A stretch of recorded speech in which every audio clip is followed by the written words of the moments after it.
Olá, tudo bem? Eu me chamo Geise, sou estudante de psicologia e hoje eu tô aqui com duas convidadas muito especiais para falarmos sobre um tema super importante, que é a violência de gênero contra mulheres dentro de relacionamentos abusivos.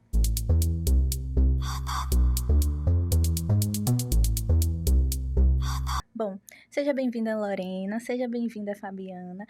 Eu sou Lorena Amorim Bernardino, sou formada em Direito, especializada em Direito, Saúde e Bioética e Direito Tributário, trabalhando com SD, e também hoje eu acumulo e estou como coordenadora de políticas públicas para as mulheres de Salvador, através da Secretaria de Política para a Mulher, Infância e Juventude.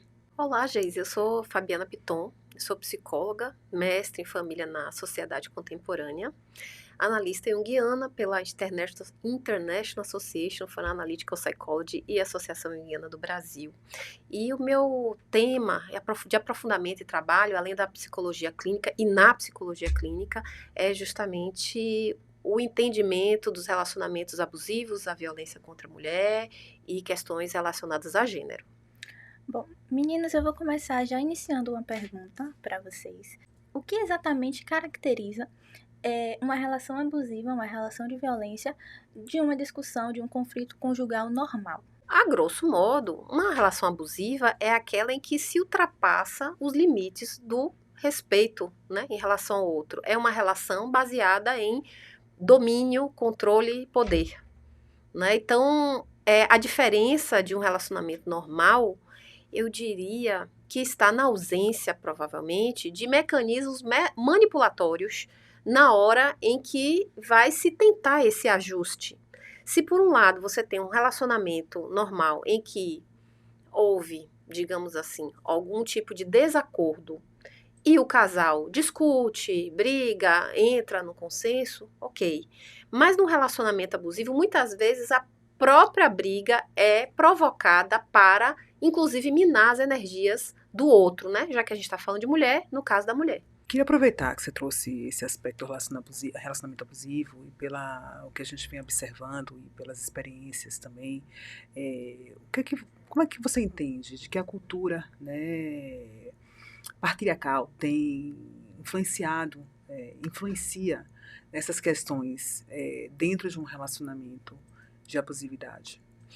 Nossa, total. Vamos começar aqui, né? É o que a gente vem observando. A gente começa a tratar do assunto, observar o fenômeno e tentar entender. Primeiro, a gente entende, assim, de forma individual. Quando você pega um casal no relacionamento abusivo, são muitos comportamentos considerados narcisistas perversos que encaixam, né, nessa patologia, nesse diagnóstico, que fazem com que o homem tenha um comportamento de poder, controle, manipulação e violência. Só que quando a gente olha de uma maneira mais ampla, porque quando você começa a ver, os relacionamentos abusivos estão parecendo uma epidemia. Ou será que muitas vezes a gente não olhou para isso, né? No passado você tinha o senhor engenho, que era dono da mulher, dos filhos, dos escravos e decidia o destino de todos eles e ninguém questionava. Hoje a gente questiona. Então quando você vai ver, né, como é que a sociedade chancela ou educa os homens, são para serem narcisistas mesmo. Não terem empatia, e por isso que hoje já tem um trabalho no sentido de os homens poderem entrar em contato com as próprias emoções, para que, inclusive, né, possam criar empatia a respeito das emoções que eles estão provocando no outro. Então tem um contexto social que chancela e, de certa forma, permite que esses relacionamentos abusivos aconteçam e que no passado não eram enxergados. Engraçado, Fábio, você trouxe aqui na sua fala essa questão do papel do homem, né, da história. Se a gente for analisar toda a história, o que a gente construiu até chegar aqui, a gente pode até chegar, poxa, a gente está vivenciando uma sociedade exitosa, não a melhor sociedade, porque a gente construiu uma sociedade baseada nesses pilares, né, e do papel do homem, da função do homem e o papel da mulher dentro de um contexto social, e principalmente no contexto conjugal, quando a gente faz a questão da falta de equidade entre homem e mulher num relacionamento. E quando se fala de um relacionamento abusivo, nós estamos falando muito da questão do homem em desfavor da mulher, né, e da questão da própria vítima neste papel. Mas, já que você trouxe essa questão do homem em si, que faz parte desse contexto, até as dificuldades que ele encontra, né, de entender, de se inserir nesse contexto, de se remediar deste papel que ele está inserido, sociocultural. São ritos de passagens que ele foi predestinado, né, entre aspas, a estar tendo que cumprir.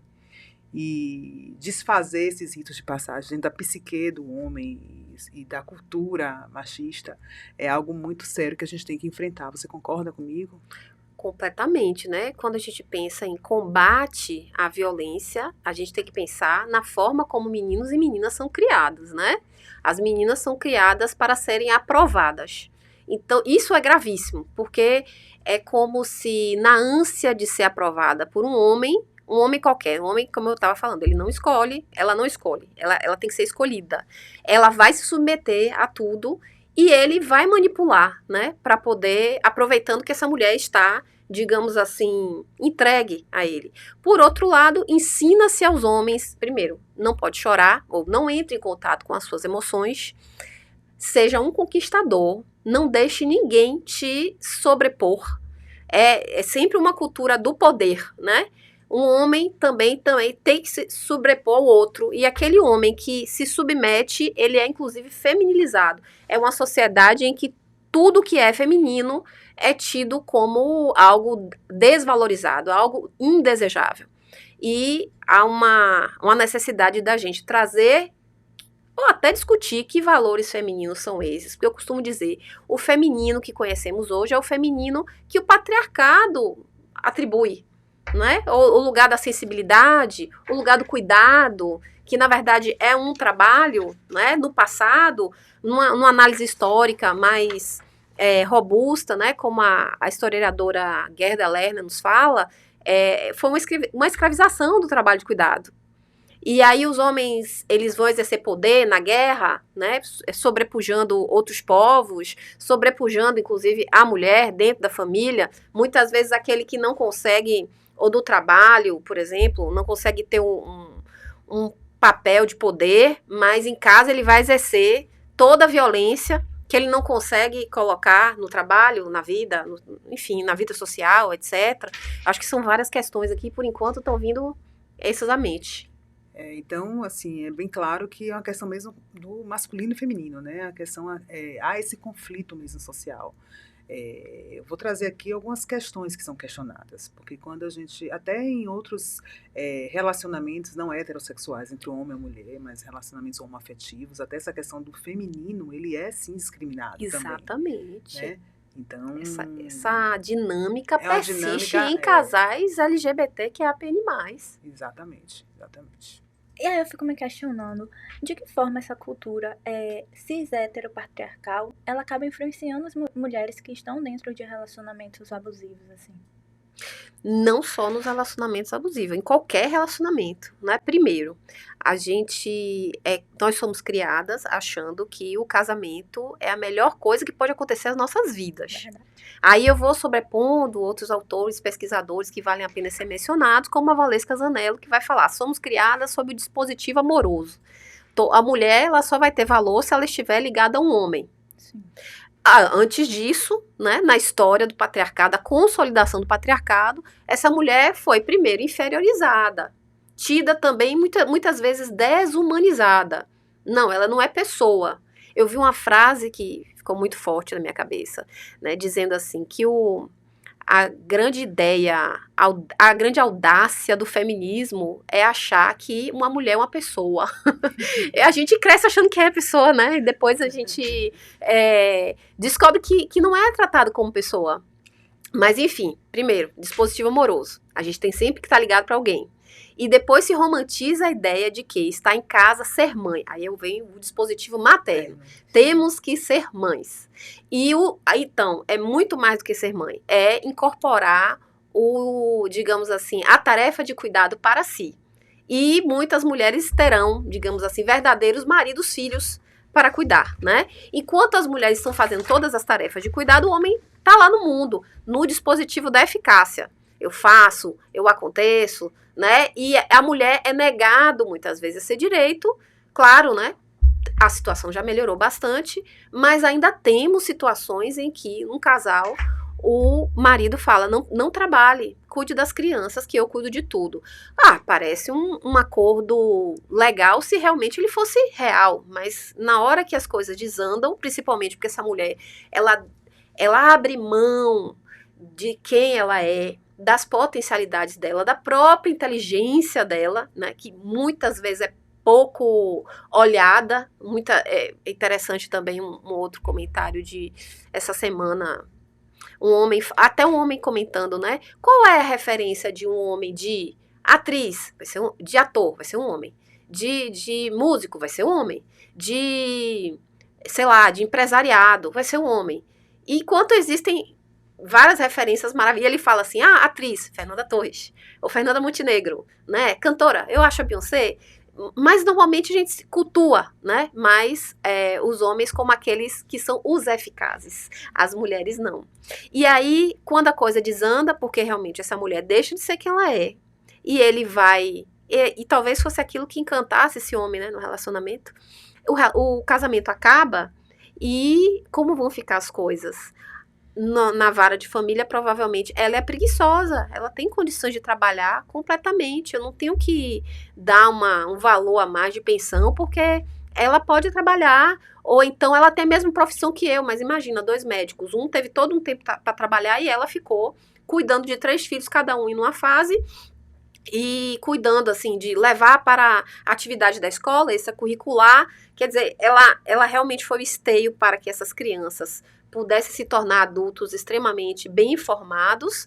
No entanto, ela não pôde cuidar da própria carreira, e na hora que ela se separa, ela ouve, ela podia trabalhar tanto quanto eu.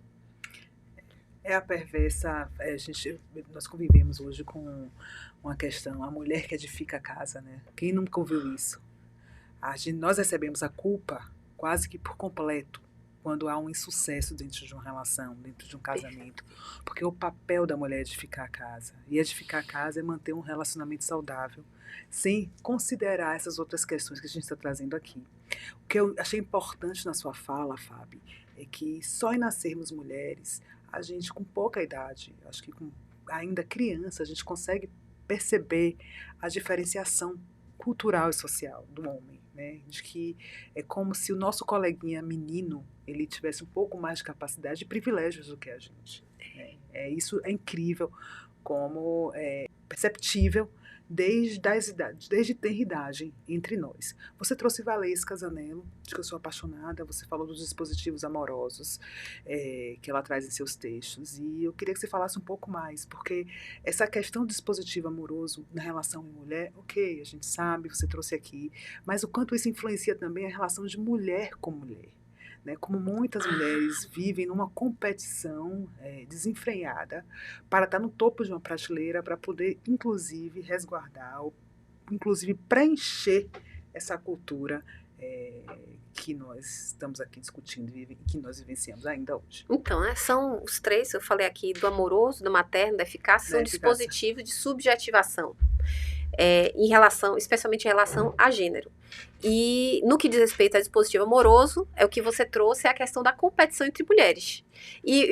Ela sempre fala algo nesse sentido assim, vai competir por um perebado.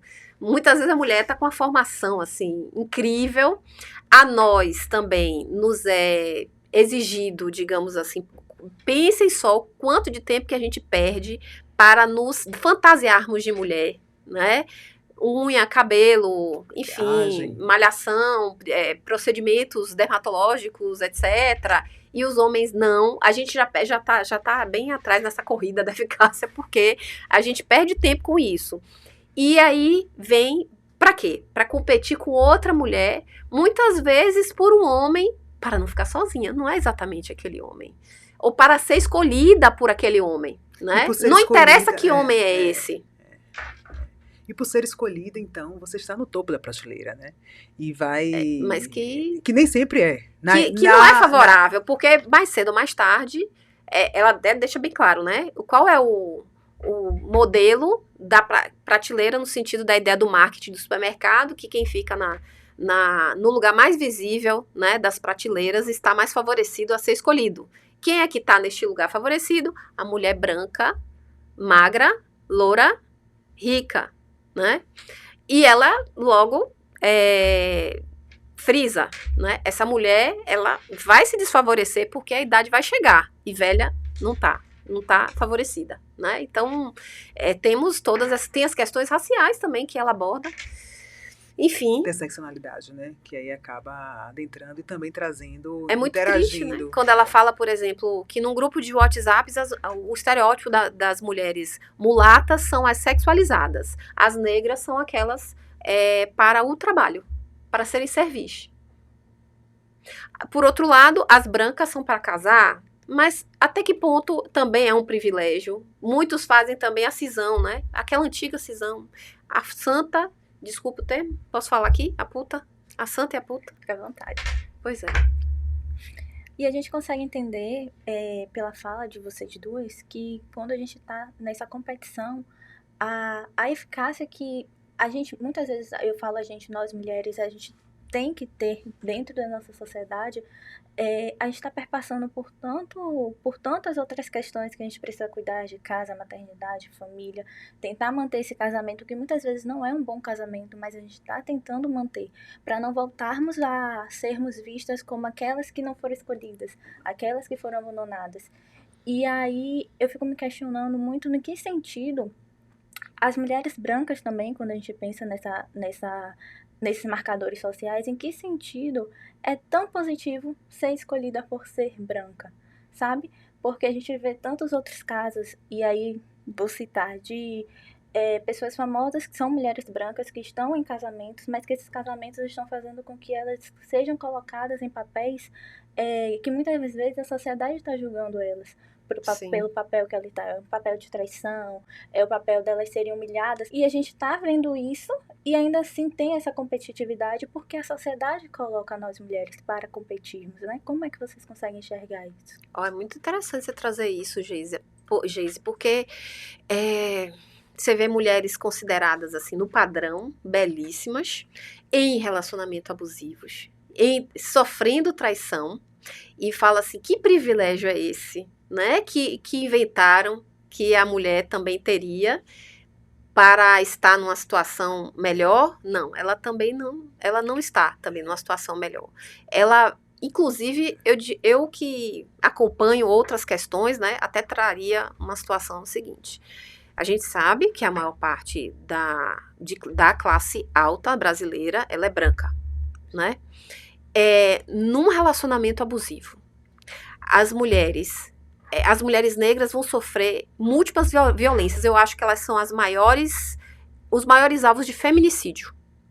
As mulheres brancas, ou melhor, as mulheres que estão na elite ou na classe média e classe alta, elas são muito alvos do chamado abuso pós-divórcio, violência processual, em que o homem, quando ele tem dinheiro, quer dizer, tira ela. Você vê, muitas ganham o próprio dinheiro e são alvos de múltiplas traições do mesmo jeito. Agora, quando ela é aquela que ficou no lar para fazer o papel da esposa perfeita, quando se separa, ela não tem recurso financeiro e ele usa os recursos financeiros para colocar múltiplos processos só para violentar.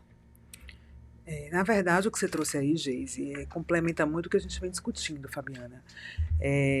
A violência, ela é realmente social mesmo, não tem classe social, não tem religiosidade, não tem raça. Nós temos mulheres das mais vulneráveis, as de classe A, B, C, né, sofrendo, mas essas questões de diferenciação do tipo de violência, uma coisa muito clara para mim.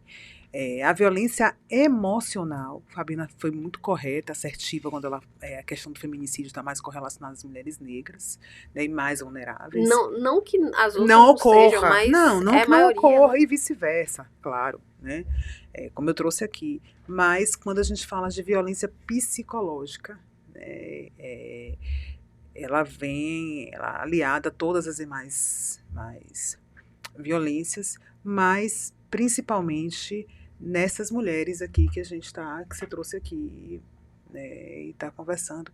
E que é um pouco do que a gente está, né, trabalhando aqui, né, do relacionamento abusivo mesmo, com todas as suas características, porque são relacionamentos muitas vezes em que há sutilidade na violência que acontece naquele ciclo familiar e que é muito mais difícil de ser percebida, né? E muito mais difícil de ser curada, é muito mais difícil de ser tratada. Até quem vai tratar essa violência como profissional, né, responsável, tem que ter realmente um letramento de gênero, um letramento até sobre o assunto. Que é diferente daquela mulher que sofre uma violência explícita, física, que tem o olho roxo, que tem os gritos, que os vizinhos todos sabem e conhecem. É diferente, né? Todo mundo sabe que aquele senhor, ou enfim, ou aquela agressora que aconteceu uma relação física, existe uma violência ali. Mas quando ela é sutil, quando ela é mascarada, quando ela vem trazendo traumas e feridas dentro de uma relação, esse é um ponto que precisa ser mais falado, precisa ser mais trabalhado, né? Porque muitas vezes tanto a vítima ou o agressor, eles não se reconhecem naqueles logo, porque eles vêm de uma questão mesmo geracional, né? Eles se reconhecem como possível e como positivo aquelas ações, como normal, porque já vem de uma questão geracional, familiar, cultural, que caberia aqui a gente levar horas tratando. Eu fico pensando também, dentro dessa relação que você traz, onde o agressor ele não se enxerga como agressor, e é como a sociedade, a maior parte das vezes, coloca isso, onde se encaixa o bombardeio do amor? Vamos lá, né? E se encaixa no que Lori estava falando, né? Os mecanismos sutis de violência psicológica. E, enfim, a princípio o bombardeio do amor parece uma coisa boa. O que eu costumo dizer é, né, não temos estatísticas. A grande maioria, eu posso falar assim algo em torno assim, de 90% dos relacionamentos não vão começar violentos. Eu já vi relacionamento que começou violento, já com violência psicológica. Também já. E a pessoa, e é curioso, né, porque a pessoa já, como é que ela já se submete, já sucumbe e perde a capacidade de enxergar as coisas que estão acontecendo. É o que eu li seu artigo. Quando você fala do negging, que é esse termo, você traz sim. Seria sobre isso mesmo? Sim, inclusive o negging é usado até como estratégia de paquera. Como é isso? Uma desvalorização. Você fala assim, você é bonita, mas... Ou então assim, eu gosto de pessoas que são assim, assado, com um padrão totalmente diferente do seu e te coloca de uma maneira mais se sentindo inferior. E dessa forma, ele tá puxando você pra ele. Você não sabe nem que ele tá afim de você, porque ele tá falando mal. De certa forma, como é que eu posso dizer? Colocando características colocando você fora do padrão que ele diz que teria. E você fica, digamos assim, vulnerável a esta pessoa. Mas, em geral, os relacionamentos costumam começar com love bombing. É difícil a gente precisar a linha, assim, onde fica a linha de corte entre um relacionamento normal, em que as pessoas realmente tentam mostrar o melhor de si, é normal, né? Você não vai mostrando seus defeitos para o outro. E se você tiver alguma coisa que você se envergonhe, você vai levar um tempinho aí para falar. Mas... no caso de um relacionamento abusivo, esse love bombing, ele é mais ou bombardeio de amor, né? Ele é mais insidioso, ele é mais forte, né? No dar flores, fazer 1000 elogios, espelhar, digamos assim, você gosta disso? Que engraçado, eu também gosto. Joias, você faz tal coisa? Joias. Agora eu também, eu quero chamar atenção para uma coisa, às vezes não tem joias, não tem bombons, não tem flores, mas tem atenção. Tem atenção, Desmedida. Tem outras coisas que colocam ele como cara, mas esse cara é o príncipe, né? Ou então ele quer fazer planos de casamento, assume o relacionamento muito rápido, tudo isso porque ele sabe também que essa máscara vai cair uma hora. Agora, também vamos tirar esses rótulos, essas caixinhas, porque eu também sei de relacionamentos cujo love bombing durou anos.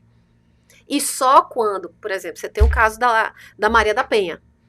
O cara era bastante educado, era o genro que todas as mães queriam ter, E dizem que ele era muito paquerado, muito visado. E tá bom, casa com a Maria da Penha.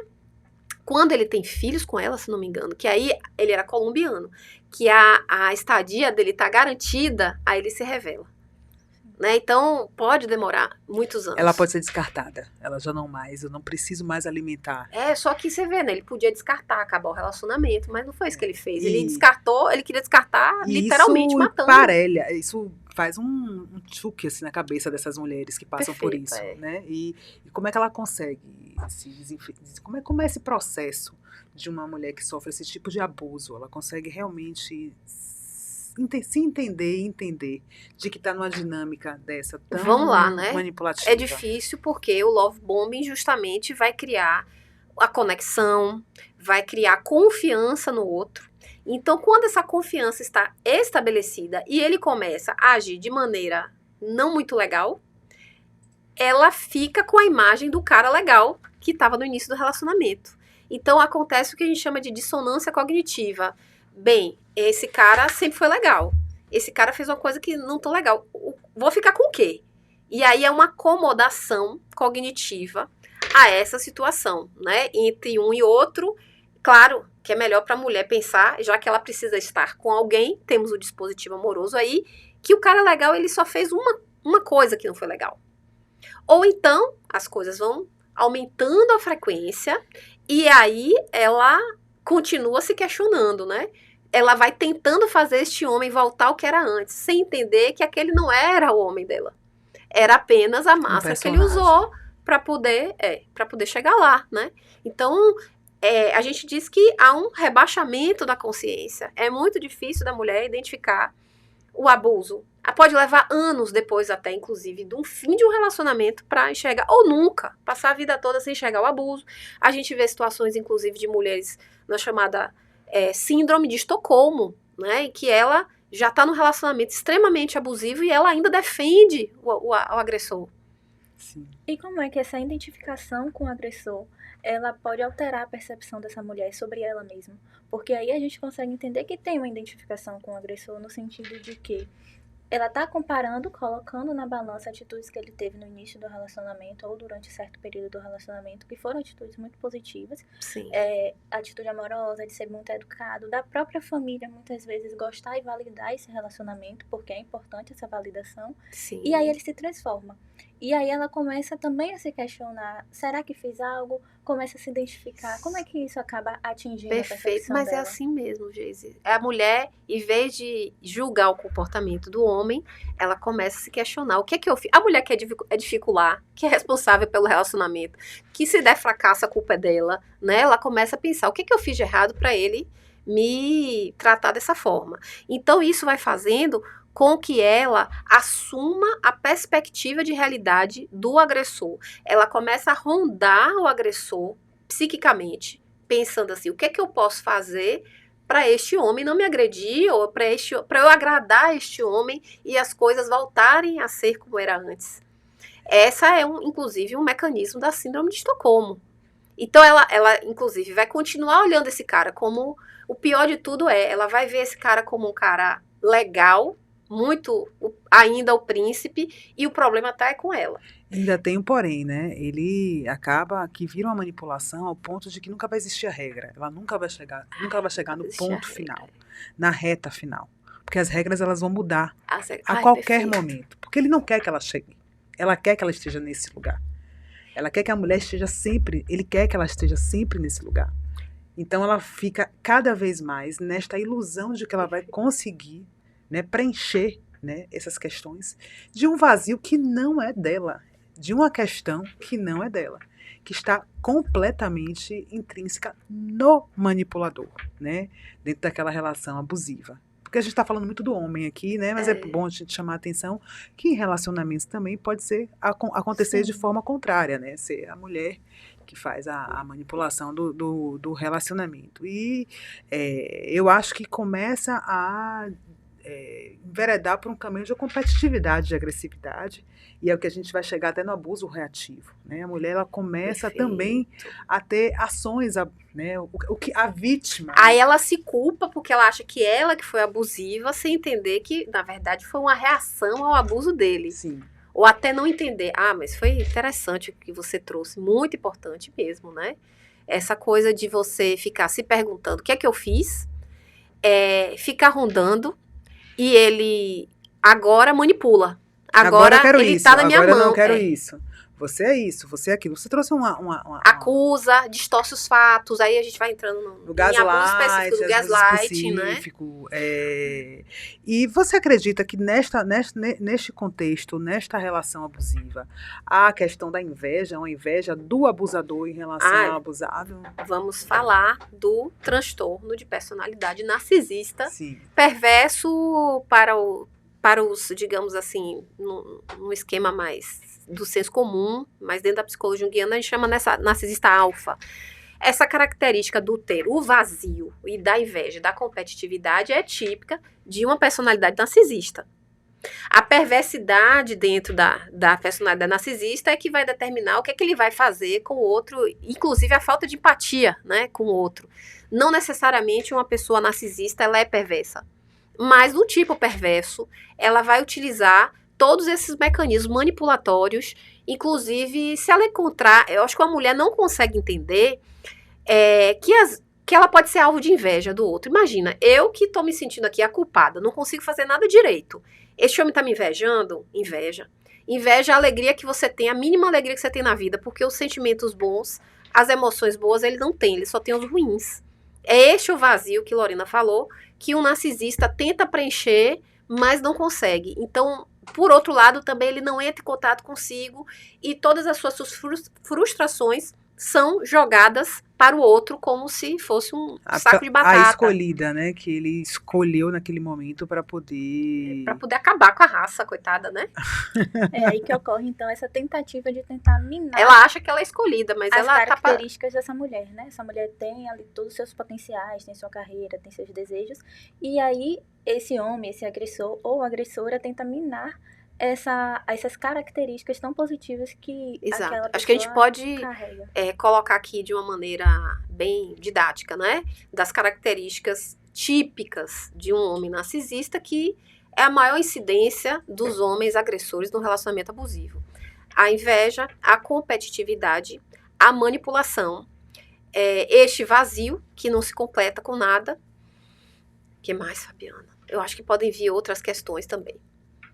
E o que é arquétipo de trickster? Trickster. O que é isso? Então, o arquétipo do trickster, ele está presente em todas as culturas.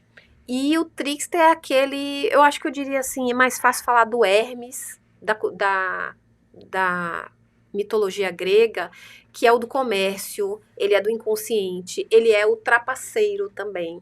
É ao mesmo tempo que pode levar você a se conhecer, porque ele é do inconsciente, ele é o trapaceiro, ele faz as trocas. Aí, onde é que isso entra num relacionamento abusivo? Especialmente no gaslighting. Porque o trickster, ele vai distorcer os fatos.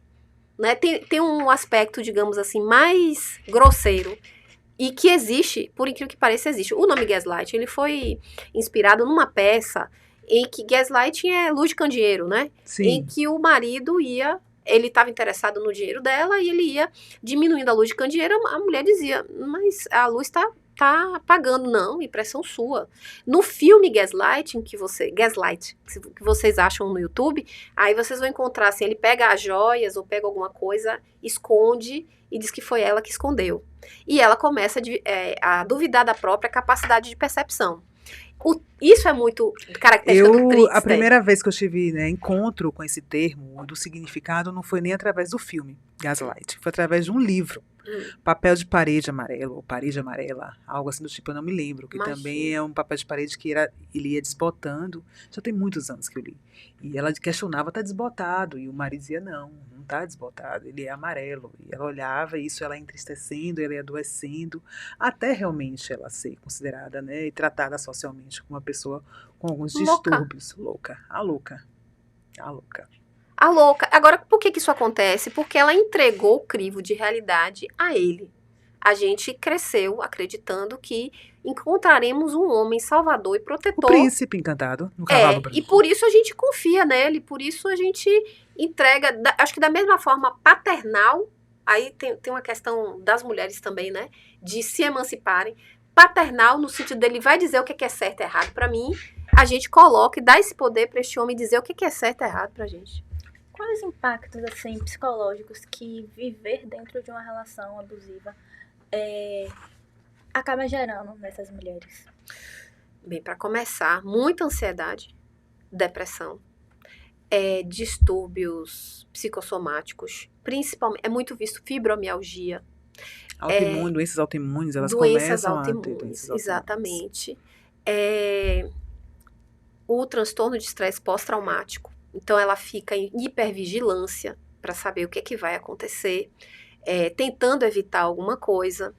Fora, digamos assim, eu acho que outras patologias, inclusive, vão redundando em patologias físicas. Esses são os principais. Eu tenho um caso interessante, né, que é com a permissão de uma paciente. Ela tinha uma arritmia cardíaca, ela tinha duas patologias do coração, arritmia e umas paradas, enfim, não tô sabendo reproduzir. Mas primeiro, antes dela se dar conta do relacionamento abusivo, que era um relacionamento com violência psicológica muito sutil, ela vai ao cardiologista e vê que tá tudo bem. E eles falam, olha, isso aqui, o que você tem é psicológico. Tem arritmia? Tem arritmia, mas é psicológico, não tem nada orgânico aqui. E aí, isso era principalmente na hora de dormir. Por quê? Porque na hora de dormir é a hora que o marido chegava e acordava ela no meio da noite. Olha, você deixou a janela aberta e entrou não sei o quê. Tipo assim, umas acusações, assim, bem ridículas. Coisas que não cabiam acordá-la para poder acusar. E ela nem tinha feito também, né? A gente consegue aprender algo dos aspectos psicossociais, dos aspectos sociais, da relação, da percepção da mulher através do olhar para o agressor, dessa percepção do agressor? Olha, sim, a gente vem falando da questão da socialização, né? Meninos não choram, meninos têm que ser fortes, têm que sobrepujar os outros meninos, tem todas essas questões envolvidas. Por outro lado, não devemos parar de olhar que a gente vive, existe um contexto social, esse contexto é assustador, porque quando você traça o perfil de agressores em vários relacionamentos abusivos, o quanto que eles são parecidos, o quanto que o comportamento dele é estereotipado. Então, a gente não está falando mais de uma expressão, pode falar de uma patologia, sim, mas tantas patologias, por exemplo, a gente sabe que hoje o Brasil é campeão de afastamento no trabalho por depressão e ansiedade. Que contexto ansiogênico que a gente tem aqui no Brasil para que isso aconteça? E que contexto cultural é esse em que o patriarcado ou a cultura machista, ou melhor, o machismo estrutural, ele se estrutura e ele não está apenas na criação de uma criança, ele está nas condutas, inclusive, acho que as escolas já avançaram muito nesse sentido, está na maneira como a gente vai conduzir a política, está Todos também no judiciário, está em todos os ambientes. Todos os ambientes. Nos livros que se escreve, nos filmes que são lançados, enfim, tá em todos os lugares, está permeado na cultura, na educação, nas leis, na justiça, em vários E numa lugares. experiência própria, eu vou dizer, tá? Assim, a pessoa que foi a partir do conhecimento, né, do letramento de gênero, de me debruçar sobre o assunto, que você consegue perceber também, em tudo isso que Fabiana trouxe. Essas questões. Todos os dias, né? Todos os dias.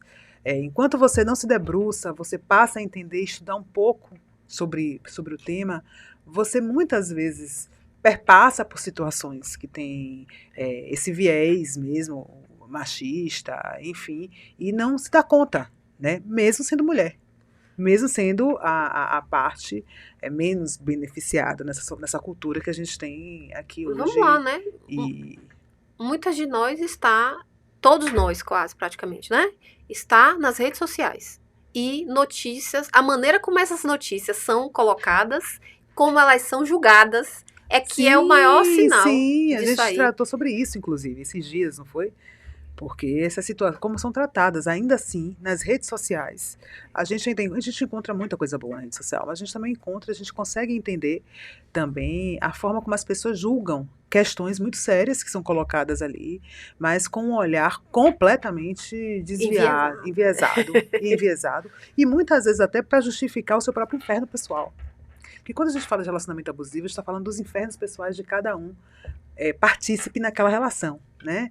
Porque com certeza a vítima, né, que se coloca no que está num relacionamento desse, as suas dificuldades até de sair de um ciclo abusivo e tal, está correlacionado também às questões geracionais dela, né? As feridas que podem ser completamente diferentes do agressor, né? E o agressor também. Então, mas muitas vezes a ferida de um, às vezes, se encaixa bem com a ferida do outro. Compensa. E aí faz com que isso vira esse ciclo de abuso reativo um com o outro, e já não se sabe mais quem é quem dentro daquela relação. A gente pode até trazer aqui, não sei se é interessante, né? Trazer alguns casos típicos. Não estou falando nem de relacionamento abusivo, não. É como algumas coisas foram tratadas. Por exemplo, o mais básico de todos. Todos os dias, você ficar atenta, tem uma manchete dizendo: uma mulher sofreu feminicídio. Mas a manchete não é sofreu feminicídio. A mulher foi morta pelo ex-parceiro.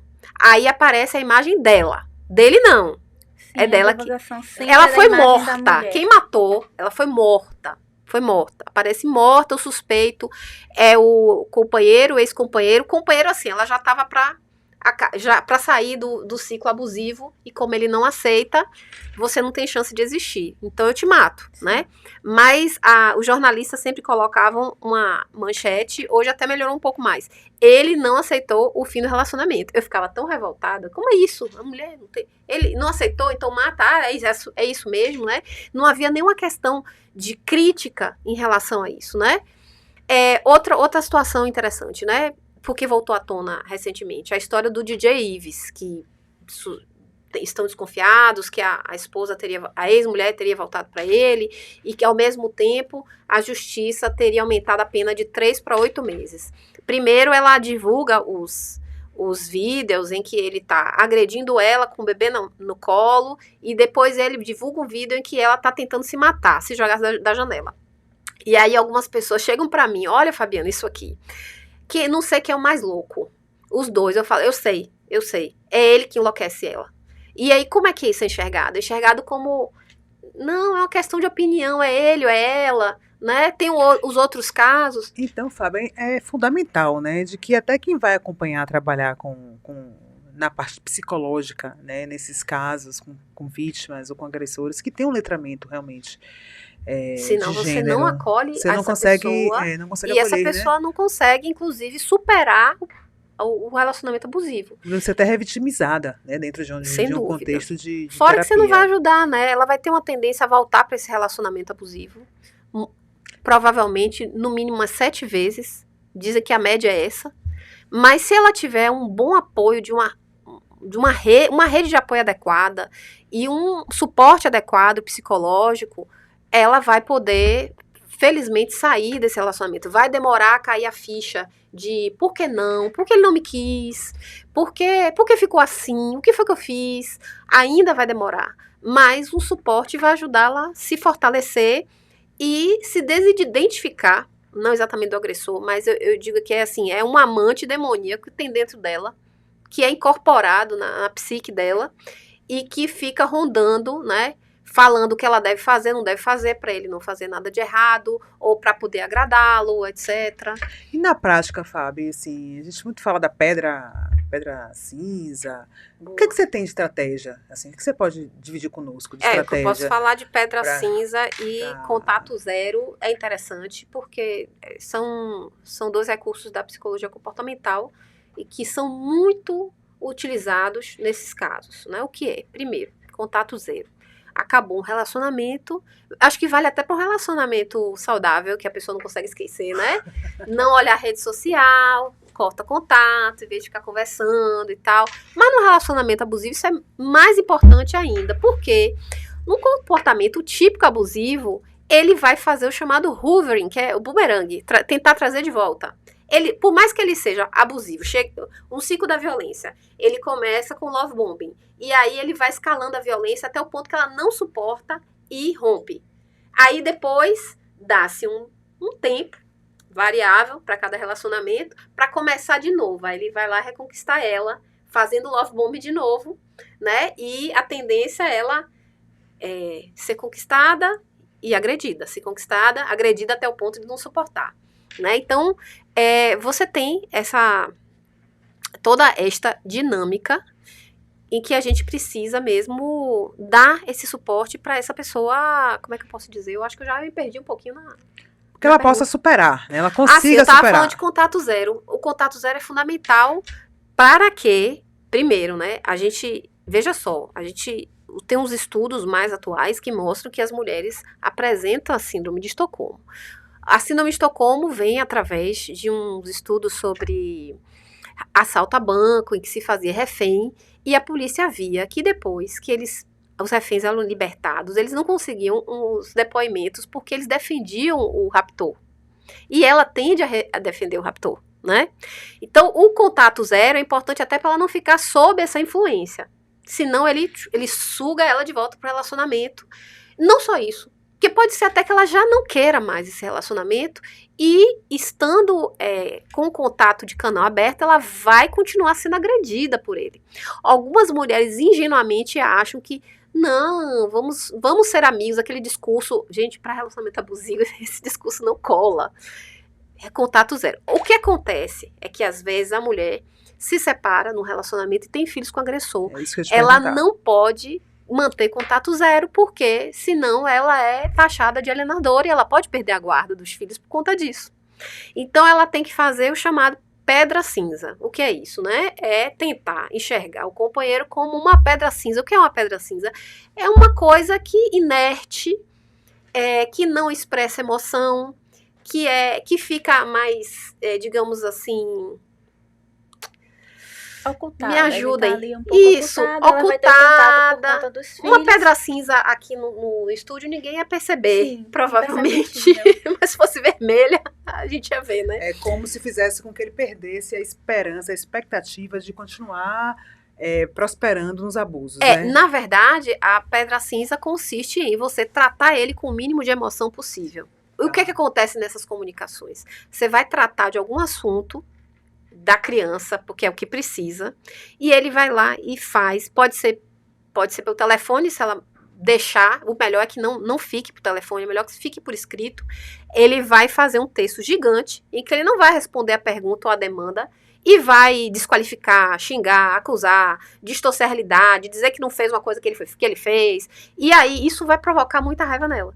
Mas ela não pode reagir com raiva. Eu digo, espera 3 dias, 3 dias não é um prazo para responder um e-mail? Espera 3 dias para responder, porque até lá você já se acalmou, você só vai responder o que diz respeito àquilo que você está tratando. Isso é pedra cinza. Eu também acrescentaria, assim, não é sobre a questão da pedra cinza, né? O que eu observo é que os relacionamentos abusivos, eles têm uma conexão mais forte do que num relacionamento saudável. E não é, claro que isso não é bom, né? Você tá atado, eu diria que é uma escravidão psíquica. E é mais difícil porque muitas vezes a jaula já está aberta e não é uma outra pessoa que consegue tirar a pessoa da jaula. Ela que tem que descobrir que ela está livre. Sim. Às vezes ela não está livre mesmo, não. Porque ele pode usar os mil artifícios. Mil artifícios, pra que ela não especialmente esteja livre. no cuidado das crianças, para que ela não se liberte. Mas ela precisa, digamos assim, se tentar ao máximo se desemocionar, porque a emoção, mesmo que ele não tenha acesso, ele alimenta. Eu diria que ainda é uma conexão inconsciente para aqueles psicólogos que trabalham com as linhas que acreditam na existência de um inconsciente. É uma conexão inconsciente forte e ele quer a emoção dela. É a emoção que ele, inclusive, não acessa a dele. Ele quer a emoção dela, mesmo que seja a pior possível. É um tema tão, tão profundo que a gente ainda tem muita coisa a se tratar. E com fé em Deus, né, Fábio? A gente ainda vai tratar. A gente ainda não chegou ainda nos abusos, o pós-divórcio. esses abusos pré-divórcio, pré-rompimento, essas questões todas, ainda tem muita coisa que a gente precisa tratar, mas o que eu posso trazer como reflexão é o quanto é muito bom, né, poder debater esse tema de uma forma leve, de uma forma consciente, de que é um tema que perpassa sobre muitas famílias, né, sobre muitas mulheres que precisam ouvir um pouco sobre isso, precisam entender, né, e sentir de que elas são entendidas e que elas têm apoio. Preciso né? acolher. Elas são acolhidas. Né? Eu diria que programas como esse, né, são importantes para criar essa conscientização nas pessoas e fazer as pessoas entenderem que a mulher num relacionamento abusivo, ela não se comporta de uma maneira lógica. Isso é preciso ser compreendido para se não ficar julgando. Ah, mas por que ela está no relacionamento abusivo e ela continua? Ah, mas ela gosta então, né? Não é só essa questão de julgar a mulher, né? Vamos julgar todos aqueles que estão nessa relação, principalmente quando é algo muito que foi socializado, né? Aquela abusividade. Mas assim, eu não tenho esse repertório. Eu não vou chegar perto, eu não vou acolher, não vou ser solidária, não vou ter sororidade com aquela mulher. Acho que isso aí é uma das piores coisas que nós mulheres... Está nas raízes da competição, né? Da competição, aí a gente vai voltar ao que a gente vem falando. Quero agradecer a presença de vocês duas. É um episódio muito especial, tanto para mim como mulher, tanto para quem vai ouvir. Tenho certeza que será um episódio bastante ouvido. A vocês de casa que estão ouvindo, peço que vocês sigam a gente nas redes sociais, curtam, compartilhem, enviem para amigos, comentem. Meninas, quem tá em casa, como é que consegue encontrar vocês, as redes sociais de vocês? No meu Instagram, né, @Fabiana_Piton, Piton é P-I-T-H-O-N de natureza. Eu acho que por ali já é o caminho. Mesma coisa, Instagram, @Lorena Amorim Bernardino, e aí consegue também me encontrar. Obrigada pela presença de todas. Obrigada, e até a próxima.